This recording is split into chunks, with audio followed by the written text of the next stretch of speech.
Live news বাংলায় দেখছেন সুস্থ শরীর মন স্বাস্থ্য।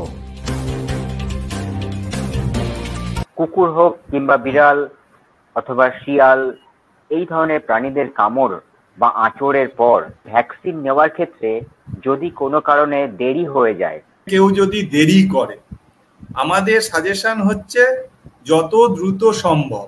এবার দেরি করলে দেরি তো হয়ে গেছে, কিন্তু আমরা তাকেও মিস করব না কখনো, কারণ এই রোগটা হতে পারে এর ইনকিউবেশন পিরিয়ড, যেটা আমরা আমাদের সায়েন্টিফিক ভাষায় বলি, মানে কামড়ানো থেকে কবের মধ্যে র্যাবিস হওয়ার সম্ভাবনা থাকে। এটা কিন্তু একটা লং ডিউরেশন। শর্টেস্ট ডিউরেশন হচ্ছে 4 দিন, আর লংগেস্ট ডিউরেশন হচ্ছে 4 বছর। মানে 4 দিন থেকে 4 বছর, এই লং ডিউরেশনের মধ্যে কিন্তু র্যাবিস হতে পারে। সেই জন্য আমরা বলি যে যখনই তার মনে হয়েছে তখন অন্তত ডাক্তারবাবু বা হাসপাতালের কাছে যাওয়া এবং সেই দিন থেকেই ভ্যাকসিনটা শুরু করা।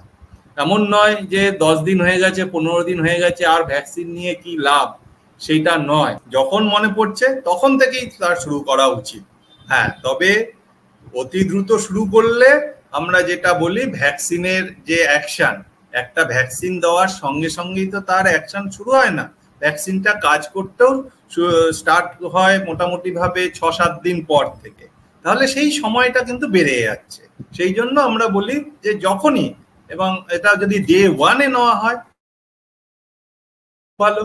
এবার যে ডে 7 হলে ওই 7 দিনের তার এক্সপোজ হয়ে গেল অতদিন ধরে, সেটা একটু চিন্তার বিষয় থেকে যেতে পারে, কিন্তু তার মানে এই নয় যে নিয়ে কি লাভ। যখনই মনে পড়বে নিতে হবে।